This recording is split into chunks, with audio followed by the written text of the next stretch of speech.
아르센 위팽, 더 비기닝, 모리스 르블랑 미스터리. 1년에 두세 번 지극히 중요한 행사가 열리면 드레 수비스 공작 부인은 하얀 어깨 위로 여왕의 목걸이를 두르고 사람들 앞에 나타났다. 그런 중요한 경우란 예를 들어 오스트리아 대사관의 공식 무도회라든가 빌링스톤 부인의 저녁 만찬 같은 행사를 말하는 것이다. 그 유명한 목걸이는 예전에 궁정 보석 세공사였던 보모와 바생게가 두바리 부인을 위해서 만들었던 전설적인 목걸이였다. 그리고 로한 수비스 추기경은 그 목걸이를 구입해서 프랑스의 여왕 마리 앙투아네트에게 선물하려고 한 적도 있었다.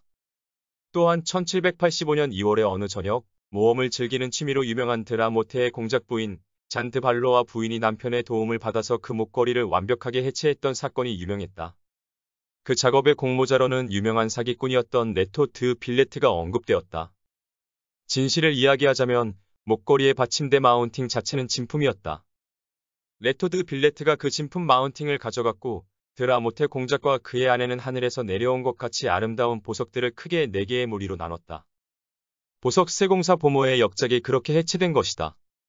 나중에 레토 드 빌레트는 그 마운팅을 가스통 드 드레 수비스에게 팔았는데 그는 추기경의 조카이자 정식 상속자였다. 그리고 가스통은 영국의 보석상 제프리스가 가지고 있던 다이아몬드 몇 개를 다시 사들였다. 그리고 훨씬 품질이 저급하지만 같은 크기의 역시 값비싼 보석들을 추가로 구입해서 그 목걸이의 원래 모습을 복원했다. 바로 가스통 덕분에 보모와 바생게의 손으로부터 탄생한 그 경이로운 목걸이가 최초의 형태를 다시 갖출 수 있었다. 거의 한 세기 동안 드레 수비스 가문은 그 역사적으로 유명하고 중요한 보석을 가지고 있다는 사실을 자랑스럽게 여겼다. 비록 불운과 역경을 통해서 그 가문의 부유함이 쇠락을 겪었지만 그 집안 사람들은 그 고귀함의 유적을 해체하거나 판매하는 것보다는 차라리 자신들의 씀씀이를 줄이는 방법을 선택했다. 더욱 특이하게도 현재의 드레 수비스 공작은 가장이 자신의 조상이 물려준 집에 집착하듯 그 목걸이에 집착하는 모습을 보여줬다. 그리고 신중을 더하기 위해서 그는 리옹레즈 은행의 안전 금고를 임대해서 그 보석을 보관했다. 아내가 그 목걸이를 둘러보기를 원하는 때면 그는 본인이 직접 안전 금고를 열고 목걸이를 들고 집으로 왔고 다음 날 아침이면 어김없이 직접 목걸이를 금고 안에 넣었다. 어느 특별한 날의 저녁 카스티아 궁전에서 화려한 무도회가 열렸고 드레 수비스 공작 부인은 주목할 만한 성공을 거뒀다. 그날 무도회는 크리스티앙 왕을 위한 축하 자리였는데 왕 자신이 그녀의 아름다움과 우아함에 대해서 직접 언급을 한 것이었다. 수천 개가 넘는 듯 보이는 다이아몬드의 측면들이 타오르는 불길 속 불꽃처럼 반짝이고 빛을 내며 그녀의 매끈한 목과 어깨의 주위를 장식했다. 그리고 오직 그녀만이 그토록 아름다운 장식품의 무게를 가볍고도 우아하게 걸치는 것이 가능했다고 말하는 것이 정확한 표현이었다. 그 이름 목걸이 그 자체의 아름다움과 공작 부인의 우아함이라는 두 가지 의미에서 승리감을 가져왔다. 무도회를 마치고 늦은 저녁 교회의 생 개먼의 낡은 저택으로 돌아왔을 때 공작은 무척이나 의기양양한 상태였다. 그는 자신의 아내가 자랑스러웠고 여러 세대에 걸쳐 공작의 고귀한 가문의 윤기를 부여해준 목걸이가 자랑스러웠다. 공작 부인은 약간은 유치한 허영심을 가지고 목걸이를 대했고 그녀가 자신의 어깨와 목에서 목걸이를 떼어내서 남편에게 건네줄 때는 작은 안타까움을 느꼈다고 할 수 있다. 목걸이를 받아든 공작은 난생 처음 그 보석을 본다는 듯 열광과 환희에 차 있었다. 그는 추기경의 문장 봉인이 찍힌 붉은 가죽 상자 안에 목걸이를 넣었고 그 상자를 가지고 침실 옆방으로 갔다. 그 방은 침실에 부속된 작은 방이었는데 집안 다른 공간과는 완전히 분리된 일종의 옷장 같은 장소였다. 그 안으로 들어가는 유일한 통로는 공작의 침대 아래쪽에 있는 작은 방문뿐이었다. 평상시와 마찬가지로 공작은 모자 상자와 다양한 옷과 천 뭉치들이 쌓여있는 높은 선반 위에 가죽 상자를 올렸다. 다음 날 아침 그가 9시경 침대에서 일어났다. 공작은 아침 식사 전에 리옹레즈 은행으로 갈 생각이었다. 그가 옷을 갖춰 입고 커피를 한 잔 마신 후 마구간으로 가서 말을 준비하라고 지시했다. 마구간의 말 한마리의 상태가 좋지 않아서 공작은 신경이 쓰였고 자신이 보는 앞에서 그 말을 움직이게 해보라고 마부들에게 말했다. 그리고 나서 그가 아내에게 갔다. 그녀는 아직 침실을 떠나지 않은 상태였다. 그녀의 하녀가 머리를 치장하는 중이었다. 남편이 침실 안으로 들어오자 아내가 물었다. 외출하려고요? 그래요. 은행에 다녀올 생각이에요. 그렇죠. 아주 현명한 생각이에요. 그가 옆방으로 들어갔다. 하지만 몇 초 후 경악하거나 충격을 받은 것처럼 느껴지지는 않는 목소리로 그가 물었다. 그걸 가져갔어요, 여보? 뭘요? 아니요, 나는 거기에서 뭔가를 가져온 것이 없어요. 당신이 그것을 가져간 것이 분명해요. 전혀 아니에요. 나는 그 옆방 문은 열지도 않았어요. 그가 방문 앞으로 나왔다. 혼란에 빠진 표정으로 뭔가를 중얼거렸다. 거의 알아들을 수 없는 소리였다. 당신이 가져가지 않았다고요? 당신이 아니라고요? 그렇다면 누가? 그녀가 서둘러서 남편에게로 갔다. 그리고 부부가 함께 작은 방 안을 철저히 뒤지기 시작했다. 선반 위 상자들을 모두 바닥으로 내던지고 천과 옷더미를 모두 뒤집었다.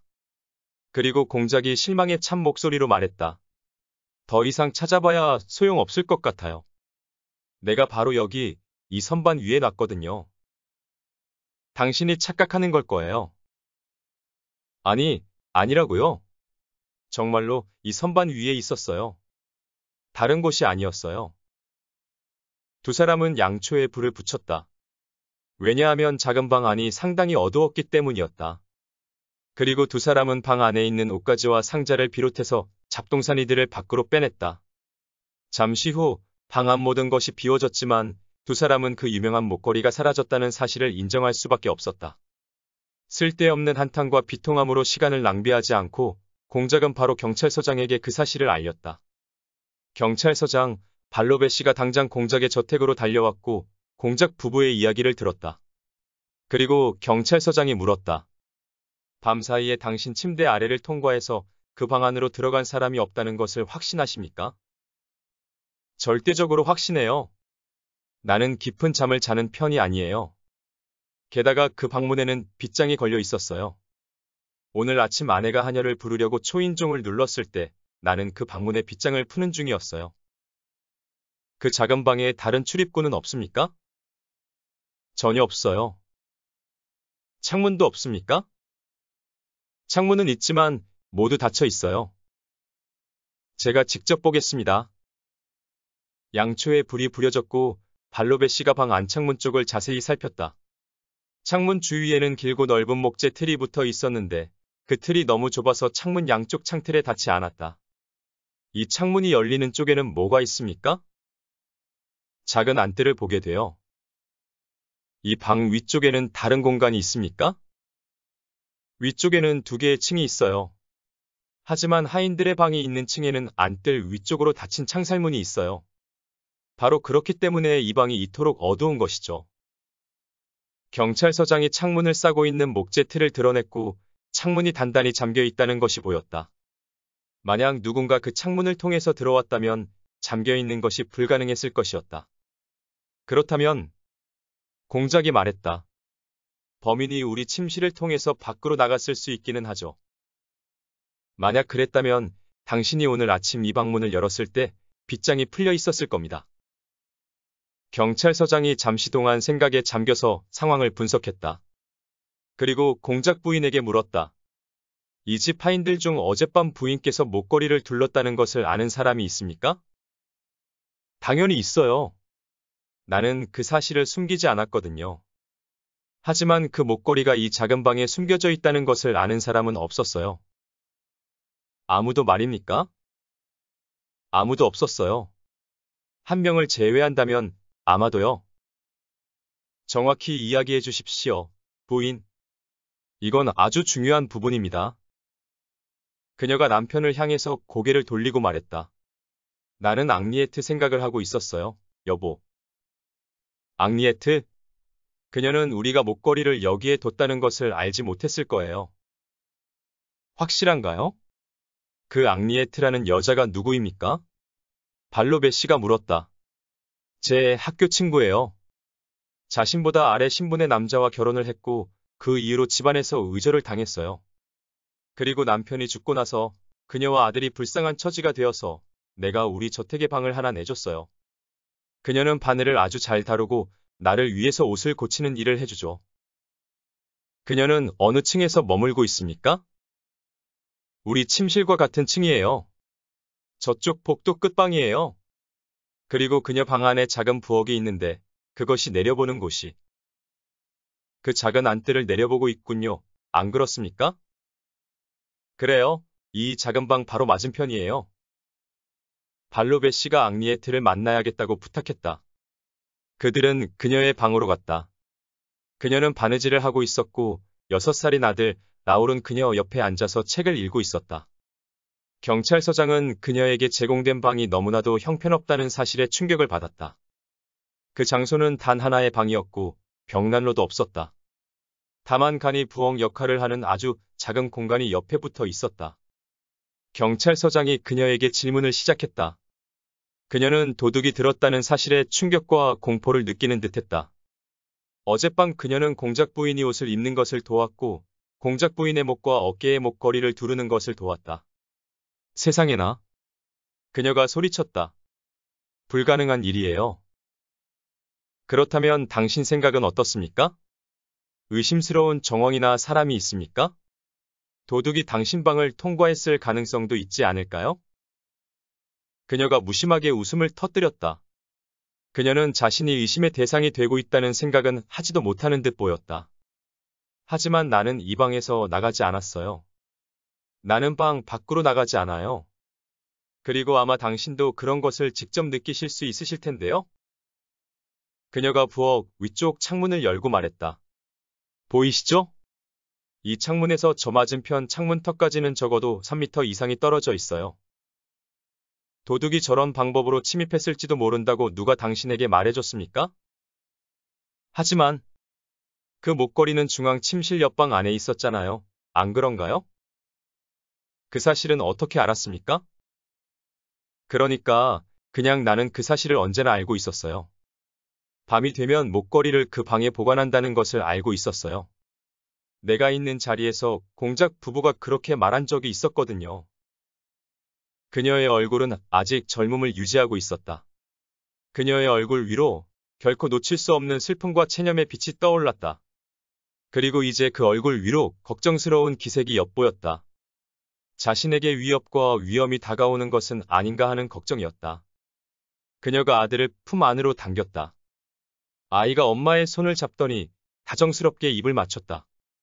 그녀의 방 밖으로 나온 후 공작이 경찰서장에게 말했다. 당신이 앙리에트를 의심하는 것은 아니라고 생각해요. 나는 그녀에 대해서 확실하게 말할 수 있어요. 그녀는 정직함 그 자체예요. 그 말씀에 동의한다고 할 수 있습니다. 발로베 씨가 대답했다. 만약 그녀에게 문제가 있다고 하더라도 무의식적으로 범인들을 도왔다는 것 정도일 겁니다. 하지만 아까의 추리를 버린다고 해도 그것을 통해서 우리 눈앞에 놓인 문제를 해결하지는 못합니다. 경찰서장이 조사를 포기했고 이제 그 조사는 치안판사의 손으로 넘어갔고 그가 조사를 완료했다. 치안판사는 하인들을 신문하고 작은 방의 빗장의 상태를 확인하고 작은 방의 창문을 열었다 닫았다 하는 실험을 했고 안쪽들 안에 직접 들어가서 위부터 아래까지 모든 장소를 조사했다. 그러나 모든 것이 소용없었다. 방문 빗장은 견고했고 바깥쪽에서 창문을 여는 것은 불가능했다. 앙리에트에 대한 집중적인 신문이 이루어졌다. 그리고 그 모든 정황에도 불구하고 대화의 결론은 그녀 편으로 기울어졌다. 그녀의 과거에 대한 치밀한 조사가 이루어졌고 지난 3년 동안 그녀가 집 밖으로 나간 것이 겨우 4번이라는 것이 확실해졌다.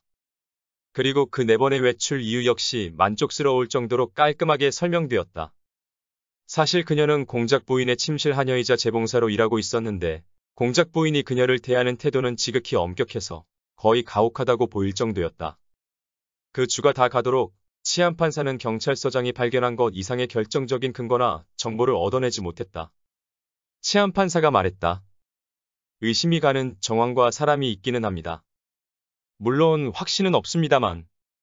하지만 그 절도 행위가 어떤 식으로 이루어졌는지에 대해서 우리가 아무것도 모른다는 것은 인정해야 할 겁니다. 우리에게는 크게 2가지 난관이 있습니다. 그 작은 방의 문과 창문이죠. 그 2개 모두 단단히 잠겨 있었습니다. 따라서 이 중에 수수께끼라고 할 수 있겠죠. 도대체 어떻게 누가 그 방 안으로 들어갔을까요? 그리고 더욱 이상한 것은 도대체 어떻게 그 방에서 빠져나갔을까요? 방문에 빗장이 단단히 걸려 있었고 창문 역시 잠겨있는 상태에서 말입니다.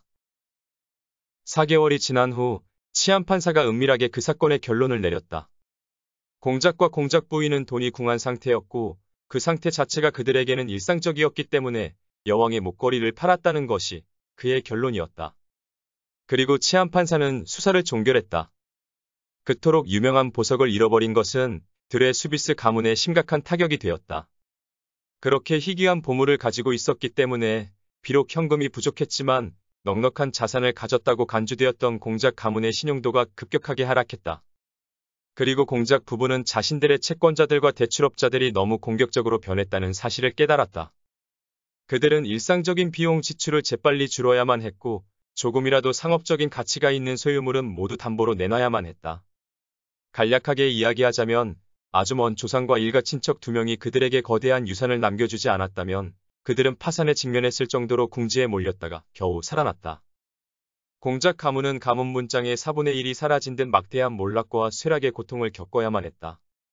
그리고 말하자면 조금 이상하지만 공작 부인의 분노와 우라가 터진 대상은 그녀의 예전 학교 친구 앙리에트였다.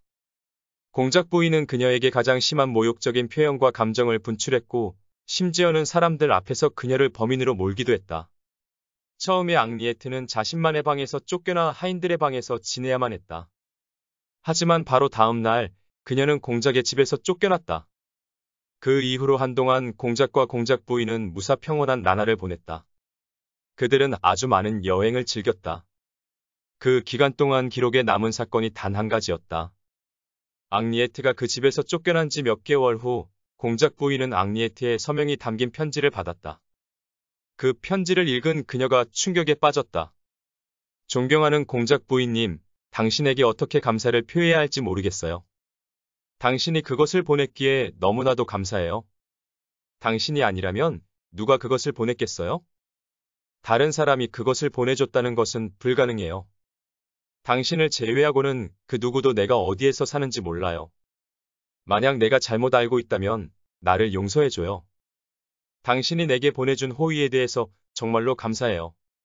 내 감사 인사를 받아줘요. 그 편지는 무슨 의미였을까? 공작 부인이 보냈다고 하는 선물 또는 호혜란 원칙적으로 부당한 대우와 경멸, 모욕밖에 존재하지 않았다. 그렇다면 그 편지는 무엇이 감사하다는 의미일까? 그 편지에 대해서 설명을 해달라는 요구에 앙리에트의 답은 간단했다.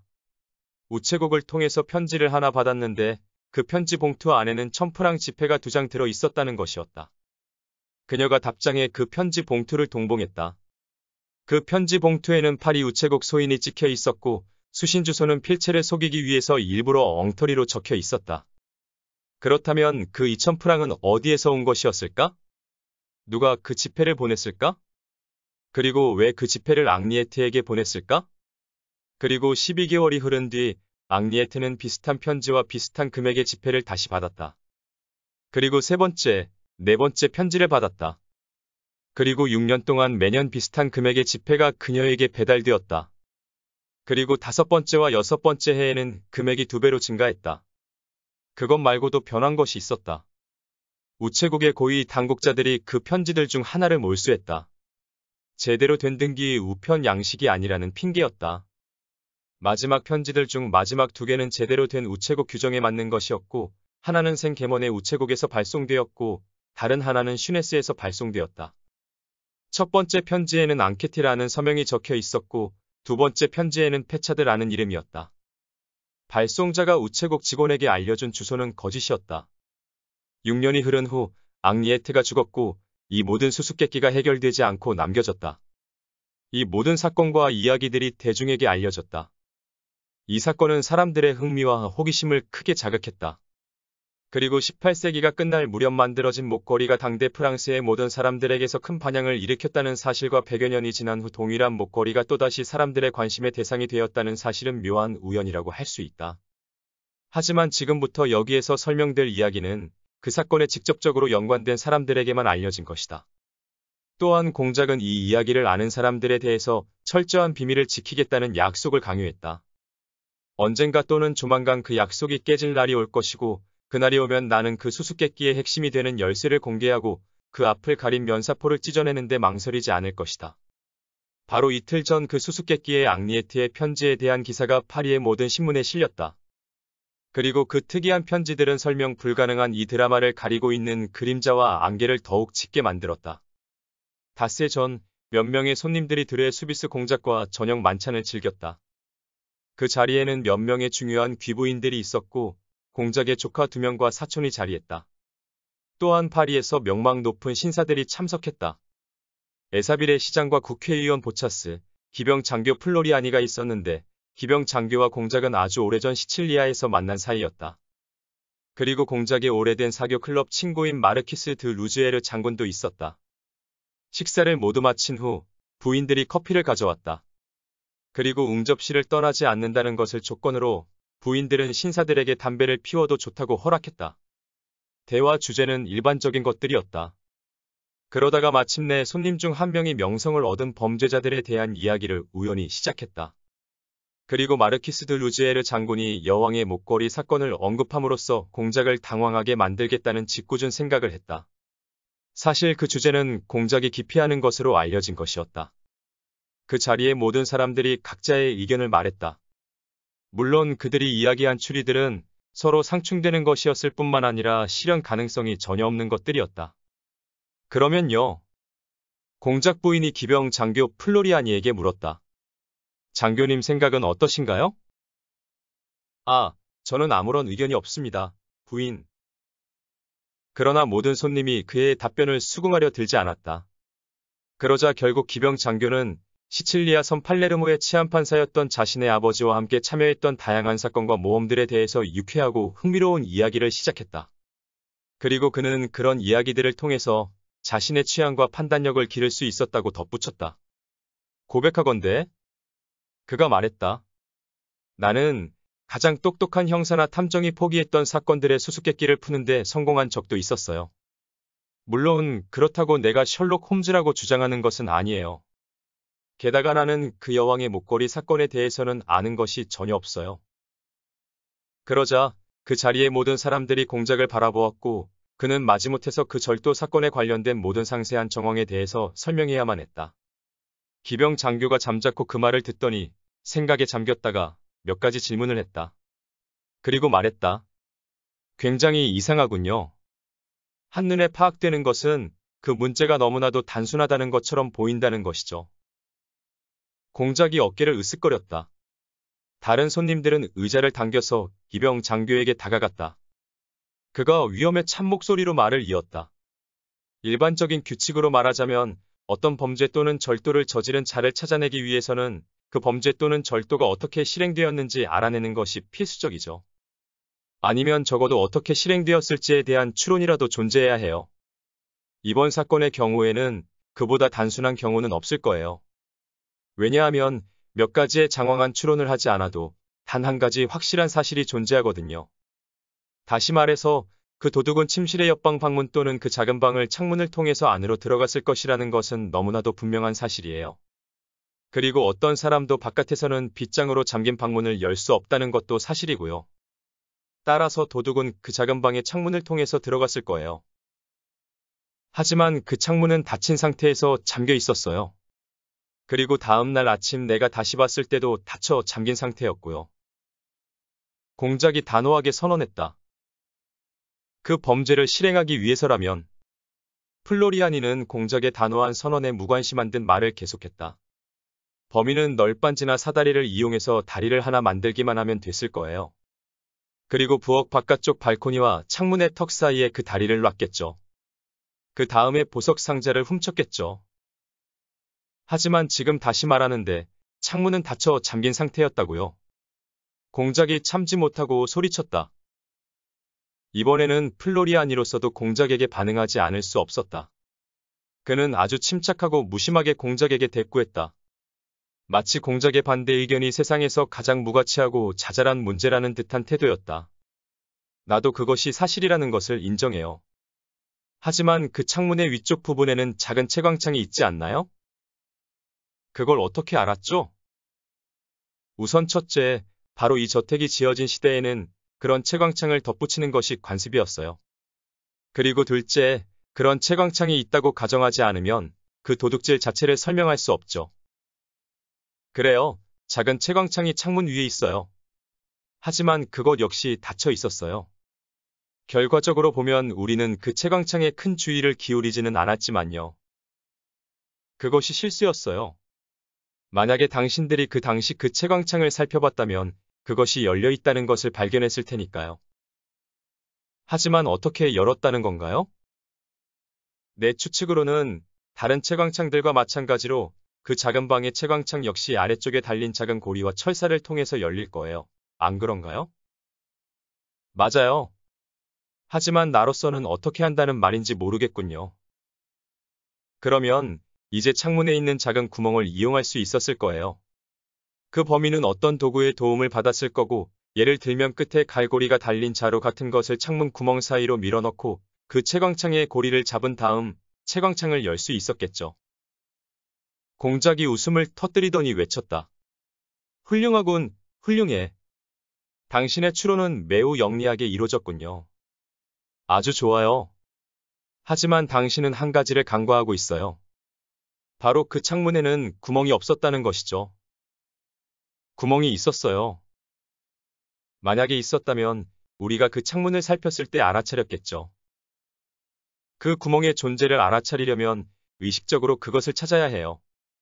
하지만 아무도 그 구멍이 있을 것이라고 생각하고 의도적으로 찾지는 않았겠죠. 그 구멍은 거기에 있을 거예요. 그래요. 창문 옆쪽 어딘가에 구멍이 있어야만 해요. 그리고 지금은 석고가루로 막혀 있겠죠. 당연히 세로 방향으로 나은 구멍일 테고요.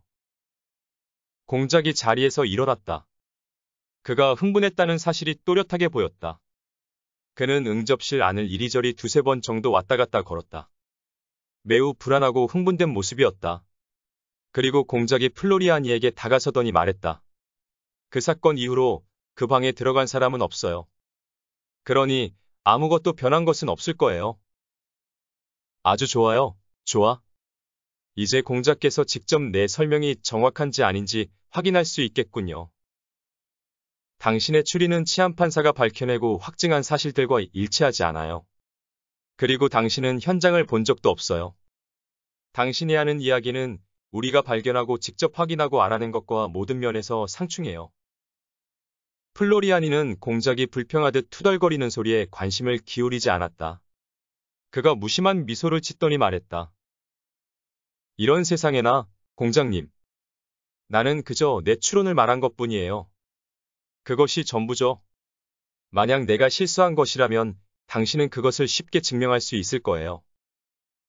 지금 당장 그렇게 하겠어요. 당신의 확신 때문에 내가 헷갈리고 있다는 것만은 미리 말해두죠. 공작이 몇 마디 말을 입속으로 중얼거렸다.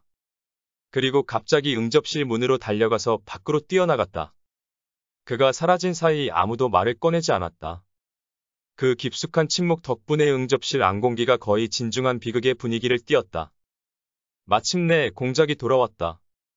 그의 얼굴을 창백했고 그는 불안한 듯 보였다. 그가 떨리는 목소리로 손님들에게 말했다. 정말로 미안해요. 우리 기병 장교님이 밝혀낸 사실은 정말로 꿈에도 생각하지 못한 것이었어요. 나는 그런 생각은 해본 적도 없어요. 그의 아내가 흥분해서 질문을 던졌다. 말해요. 그게 무슨 이야기예요? 그가 더듬거리며 대답했다. 구멍이 있었어요. 바로 그 자리에 창문 옆쪽에 구멍이 있어요. 그가 기병 장교의 팔을 잡더니 매우 고압적으로 추궁하는 듯한 태도로 말했다. 그래요, 장교님, 말을 더 해봐요. 당신이 지금까지 옳았다는 것은 인정해요. 하지만 조금 더. 그게 전부일 리 없어요. 더 이야기해봐요. 지금 이 자리에서 나머지 이야기를 해봐요. 플로리아니가 공작의 손을 부드럽게 떼어냈다. 그리고 잠시 후 말을 계속했다.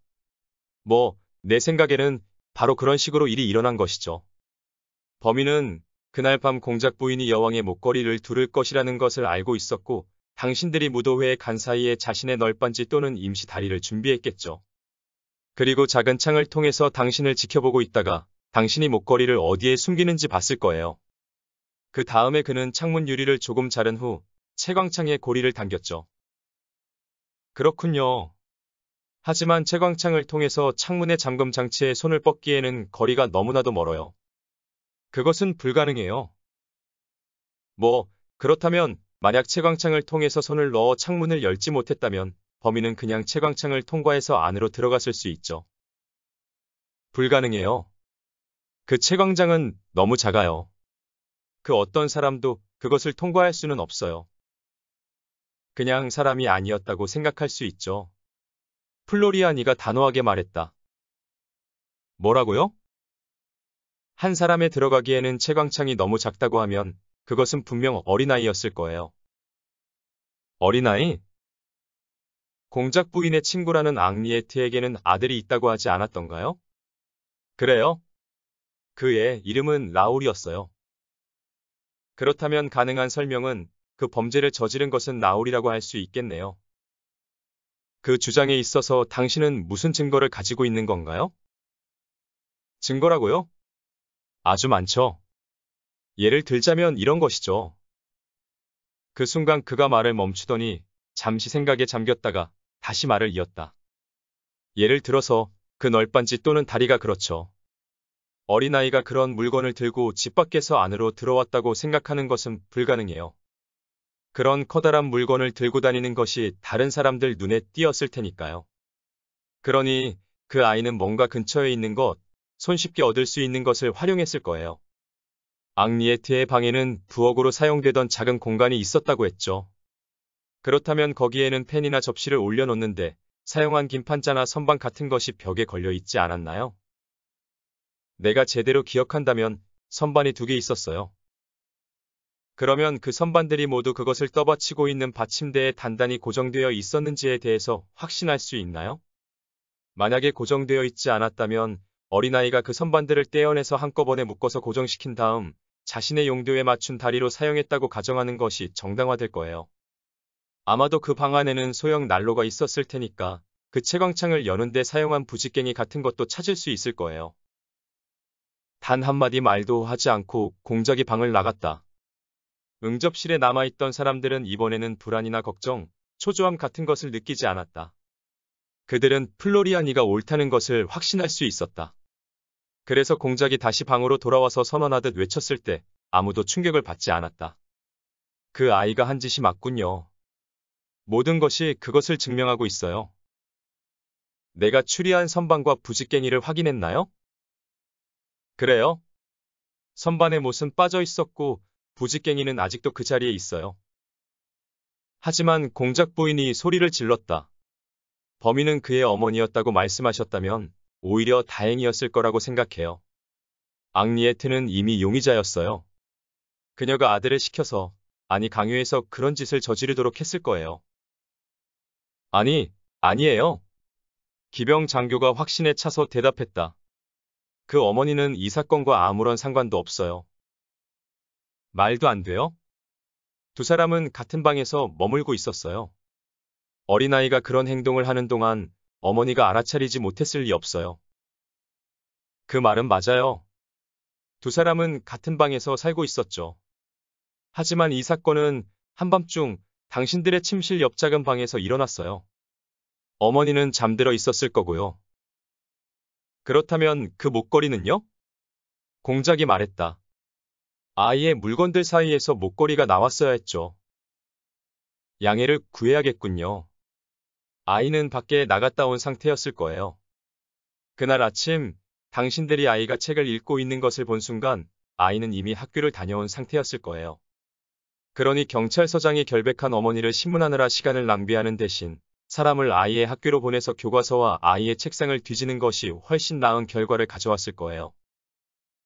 그렇다면 당신은 매년 앙리에트에게 전달된 2,000프랑은 어떻게 설명할 수 있죠? 그녀 역시 공범이라는 증거가 아니라고 생각하나요? 만약에 그녀가 정말로 공범이었다면 그녀가 당신에게 감사 편지를 보내서 돈 이야기를 했을까요? 그리고 실제로 그녀가 당신에게 편지를 보냈기 때문에 오히려 그녀는 감시를 당하지 않았나요? 하지만 아이라면 의심에서 벗어나 있기 때문에 자유롭게 근처 도시로 가서 보석상과 협상을 해서 1~2개의 다이아몬드를 팔 수 있지 않았을까요? 그리고 협상 조건으로 지불된 돈은 반드시 파리 우체국을 통해서 우편으로 전달되어야 하고 동시에 해마다 그 지불이 반복되어야 한다는 것을 내걸 수도 있었겠죠. 믿기 힘들 정도로 강력한 긴장감이 드레 수비스 공작 부부와 손님들에게 몰려왔다. 기병 장교 플로리아니의 태도와 어조 속 뭔가가 처음부터 공작을 짜증나고 초조하게 만들어왔다. 그것은 기병 장교의 확신에 찬 추리 이상의 어떤 것이었다. 그것은 정체불명의 비공과 조롱과 비슷한 것이었고 동정심이 아니라 적대감의 분위기를 띈 것이었다. 하지만 공작은 겨우 마음을 다스리고 웃음을 터뜨렸다. 그리고 말했다. 정말로 그 모든 이야기들이 천재적이면서 흥미롭군요. 당신의 생생한 상상력에 축하를 보내고 싶군요. 아니. 전혀 아니에요. 플로리아니가 지금까지 보여주지 않았던 진지한 모습을 하며 대답했다. 내가 상상한 것은 전혀 없어요. 나는 그냥 일련의 사건과 정황들이 일어났을 법한 그대로의 모습을 묘사한 것뿐이에요. 하지만 당신이 그 사건에 대해서 뭘 안다고 그렇게 말하는 거죠? 당신이 바로 나에게 말한 것을 알고 있죠. 나는 시골의 한 구석에서 살고 있는 어머니와 아들의 삶을 머릿속으로 그려봤어요. 어머니의 병, 그리고 아들이 꾸민 계획과 기발한 생각들, 그것은 모두 어머니의 생명을 살리기 위해서, 아니 적어도 어머니가 죽어가는 순간의 위로를 주기 위해서 생각한 것들이었죠. 어머니의 병이 온몸을 잠식했어요. 어머니는 죽어가는 중이죠. 몇 년 남지 않았죠. 아들은 어른이 돼요. 그리고 이제 우리 상상력을 쥐고 있던 고삐를 풀어보도록 하죠. 이렇게 가정을 해보자고요. 어른이 된 그 아이는 자신이 어린 시절을 보냈던 집으로 돌아가고 싶어져요. 그리고 그는 그 집으로 돌아가고 자신의 어머니를 의심하고 범인이라고 몰아붙였던 바로 그 사람들을 다시 만나요. 원래의 드라마가 상영되었던 바로 그 집 안에서 그 아들이 집 주인과 나누는 대화 속 슬픔과 고통, 분노, 이런 것들이 상상이 되나요? 사람들 사이로 서서히 침묵이 내려앉았고 그 침묵 속에서 그의 목소리가 몇 초 동안 메아리쳤다. 그 누구라도 드레 수비스 공작과 공작 부인의 표정 속에서 기병 장교의 말을 이해하려고 애쓰는 흔적을 찾아볼 수 있었다. 동시에 이해가 진행됨에 따라서 드러나는 두려움과 걱정, 초조함도 찾아볼 수 있었다. 공작이 마침내 말문을 열었다. 당신은 누구신가요, 선생님? 나요? 나는 기병 장교 플로리안이에요. 당신과 팔레르모에서 처음 만났고 감사하게도 당신은 여러 번 나를 당신 집의 만찬과 무도회에 초대했었죠. 그렇다면 이 모든 이야기는 무슨 의미인가요? 아니, 아무런 의미도 없어요. 이 모든 이야기는 과거의 것이에요. 적어도 나는 그렇게 생각하고 있죠. 나는 앙리에트의 아들의 즐거움을 묘사해 보려고 애를 쓰는 중이에요. 물론 그가 살아있다는 전제하에서 그렇죠. 만약 그 아들이 지금 이 자리에서 당신에게 실제 범인은 자신이었다고 말할 수 있다면 그는 얼마나 큰 즐거움을 느낄 수 있을까요?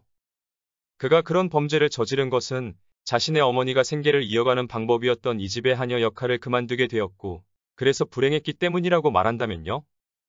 그리고 아들은 어머니의 슬픔과 고통의 모습에 괴로워했고 그래서 보석을 훔쳤다고 말한다면요? 그는 억눌린 감정을 가지고 말을 하는 중이었다. 그러다가 공작 부인을 바라볼 때면 그 감정이 오르락내리락 움직이는 것이 느껴졌다. 기병 장교 플로리아니가 앙리에트의 아들이라는 것에는 의심의 여지가 없었다. 그의 태도와 말이 그 사실을 확증하고 있었다. 게다가 그 역시 자신이 그렇게 인식되었으면 좋겠다는 의향과 욕구를 가지지 않았을까? 공작이 말을 잇지 못하고 망설였다. 이 대담한 손님에 대해 무슨 행동을 취할 수 있을까? 경찰을 부른다? 자신의 귀중한 보석을 훔쳐간 남자의 정체를 밝힌다? 하지만 그것은 아주 오래전 일이었다. 그리고 범죄를 저지른 소년에 대한 허무맹랑한 이야기를 과연 누가 믿어줄까? 없을 것이다. 상황을 그냥 그대로 받아들이고 기병 장교의 그 이야기의 숨은 진정한 의미가 무엇인지 이해하지 못한 척하는 것이 더 나을 것이다. 그래서 공작은 플로리아니를 바라보면서 외쳤다. 당신 이야기는 매우 흥미로워요. 매우 재미있는 이야기군요. 아주 즐겁게 들었어요. 하지만 이 영리하고, 아니, 교활한 아들은 어떻게 되었다고 생각하나요? 내가 희망하는 것은 그가 자신이 훌륭하게 시작한 경력을 망치거나 중도에 포기하지 않았으면 한다는 것이에요. 아, 맞아요. 그럴 리 없을 거예요. 정말로 훌륭한 시작이었죠. 겨우 6살의 나이에 여왕의 목걸이를 성공적으로 훔쳐 도망쳤잖아요. 마리 앙투아네트조차 탐냈던 그 유명하고 귀한 목걸이를 말이에요. 그리고 그것을 훔치는 동안, 그리고 그 이후에도 플로리아니가 공작의 말과 태도에 장단을 맞추듯 대답했다. 그는 아주 작은 문체조차 겪지 않았어요. 왜냐하면 그 누구도 창문의 상태를 확인해야 한다고 생각하지 않았거든요. 그리고 창문의 턱이 너무 깨끗하다는 것을 아무도 알아차리지 못했죠. 사실 아이는 창문턱에 쌓인 두꺼운 먼지 위로 흔적을 남겼고 그 흔적을 지우기 위해서 창문턱 전체를 깨끗이 닦아냈거든요. 그리고 우리는 모두 알죠? 그 나이의 어린 소년에게 그 사건은 굉장히 큰 인상을 남겼다는 것을 알죠. 모든 것이 너무 쉬웠어요. 그냥 하나의 물건을 원했고 그것을 얻기 위해서는 가만히 손을 뻗기만 했으면 됐으니까요. 그리고 그 아이는 손을 뻗은 것이군요. 양손을 모두 뻗었죠. 기병 장교가 유쾌하게 웃음을 터뜨렸다. 주변에 있던 사람들 모두가 커다란 충격을 받았다. 스스로를 플로리안이라고 주장하는 사람의 삶은 도대체 어떤 수수께끼로 감싸여 있는 것일까? 도대체 얼마나 놀랍고 흥미진진한 모험을 겪었기에 6살의 나이에 교묘한 도둑이 되었고 지금은 흥분과 아찔함을 찾아서 그리고 과거의 분노를 표출하기 위해서 자신이 도둑질을 한 바로 그 집으로 다시 찾아올 수 있었을까? 대담하고 멍청하게 하지만 그는 예의 바른 귀중한 손님으로서의 우아함과 섬세함을 동시에 보여주고 있었다. 그가 자리에서 일어나서 공작 부인에게 다가가 작별 인사를 하려고 했다. 그녀가 무의식적으로 몸을 움찔거리며 뒤로 물러났다. 그가 미소 지었다. 아, 부인, 당신은 나를 두려워하는군요. 내가 응접실에서 재주를 부리는 마술사 역할에 너무 충실했던 것인가요? 그녀가 겨우 정신을 차리고 대답했다. 평소에 평안한 어조였다. 전혀 아니에요, 장교님. 효성이 지극한 아들의 전설적인 이야기가 아주 흥미로웠어요. 나는 내 목걸이가 그토록 반짝이고 흥미진진한 운명을 가지게 되었다는 사실에 즐거움을 느꼈어요. 하지만 당신은 그 여자, 즉 앙리에트의 아들이 직업을 고름에 있어서 좋지 않은 유전적 영향력에 휘둘렸다고 생각하지는 않아요? 그가 잠시 몸을 떨었다. 공작 부인의 말 속 날카로움을 바로 느낀 것이었다. 그리고 말했다. 지극히 온당하신 말씀이군요. 게다가 그 아들이 가진 범죄적 성향이 굉장히 강했음에 틀림없어요. 그렇지 않았다면 그 아이는 최초의 범죄 이후에 크게 실망하고 다른 직업을 선택했을 수도 있었을 테니까요. 그건 왜 그렇죠? 왜냐하면 공작 부인께서는 더욱 잘 알고 있으시겠지만 그 목걸이의 다이아몬드 대부분이 가짜였거든요. 진짜 다이아몬드는 추기경의 조카가 영국 보석상에게서 구입한 것들 뿐이었어요. 불과 몇 개였죠. 다른 것들은 모두 생계의 필요를 충족하기 위해서 하나씩 하나씩 분리되어 팔렸고 그 자리에 가짜 다이아몬드가 박혔거든요. 그래도 그것은 여전히 여왕의 목걸이예요, 장교님. 공작 부인이 거만한 태도로 말했다. 그리고 그 사실을 앙리에트의 아들은 결코 제대로 이해하지 못했을 거예요. 아니에요, 부인. 그 아들도 잘 알고 있어요. 그 목걸이가 진짜이든 가짜이든 중요한 것은 과시의 대상이고 무분별한 오만함의 상징이라는 것을 잘 알고 있죠. 공작이 뭔가 위협적인 몸짓을 취했지만 그의 아내가 그를 말렸다. 존경하는 장교님. 그녀가 말했다. 지금 당신이 암시적으로 지칭하는 그 사람이 신락 같은 명예심이라도 가지고 있다면. 그녀가 말을 멈췄다. 플로리아니의 차가운 태도 때문이었다. 만약 그 사람이 신락 같은 명예심이라도 가지고 있다면요? 그녀는 자신이 그런 방식으로 눈앞의 남자에게 말을 계속한다면 아무것도 얻어내지 못할 것임을 깨달았다. 그래서 그녀는 노여움과 붕괴, 그리고 상처받은 자존심으로 인한 몸의 경련에도 불구하고 굉장히 예의를 갖춰 다시 말을 시작했다. 명예로운 장교님, 전설에 따르면 그 유명한 도둑 레토 드 빌레트는 여왕의 목걸이를 가지고 있을 당시 받침대와 마운팅에 손을 대지 않았다고 하더군요. 그 역시 다이아몬드는 그냥 장식품 아니면 부속품에 불과하다는 것을 알았던 것이죠. 마운팅이야말로 그 목걸이의 핵심이고 예술가의 작품이라는 것을 잘 이해했기에 그는 그것을 존중했던 것이겠죠. 그렇다면 지금 우리가 이야기하는 그 사람도 같은 이해를 가지고 있을까요? 아직도 그 마운팅이 이 세상에 남아있으리라는 점에는 의심할 여지가 없어요. 그 아들 역시 마운팅은 존중했을 거예요. 그렇다면 명예를 아는 장교님, 만약 당신이 그 아들을 우연이라도 만나게 된다면 이 말을 전해주세요. 지금 그는 한 가문의 자존심이자 중요한 자산을 부당하게 소유하고 있는 것이고 설령 그 위 보석들이 모두 없어졌다고 하더라도 여왕의 목걸이는 드레 수비스 가문의 소유물이라고 전해주세요. 그 목걸이는 우리 가문의 이름과 명예신만큼이나 우리에게 중요하다고 말해줘요. 기병 장교가 무심한 어조로 대답했다. 꼭 그렇게 말하겠습니다, 부인. 그가 공작 부인에게 허리 숙여 인사하고 공작과 다른 손님들에게 인사한 후 떠났다. 사흘 후 드레 수비스 공작 부인은 자신의 침실 탁자 위에 추기경의 인장이 찍힌 붉은 가죽 상자가 놓여 있음을 발견했다. 그녀가 상자를 열었고 그 안에는 여왕의 목걸이가 들어 있었다. 그리고 인생 모든 일이 그러하듯 통일성과 논리 정연함, 그리고 모든 것을 깔끔하게 아우르는 것을 향해서 필생의 노력을 바친 사람에게 작은 광고가 큰 문제를 일으키지는 않는다. 공작 부인이 선물을 받은 다음 날 프랑스의 소리 신문에는 상당히 충격적인 광고 기사가 하나 실렸다. 드레 수비스 가문의 소유물이었으나 몇 년 전 도난당했던 유명한 역사적인 여왕의 목걸이가 아르센 뷔팽에 의해서 제자리를 찾을 수 있었다. 원래의 온당한 소유자에게 그토록 귀중한 보석을 돌려준 행위의 고결함과 기사도적 가치에 대해서는 그 어떤 찬사도 부족할 것이다. 아르센 뷔팽, 더 비기닝, 모리스 르블랑 지음, 위즈덤 커넥트 편엠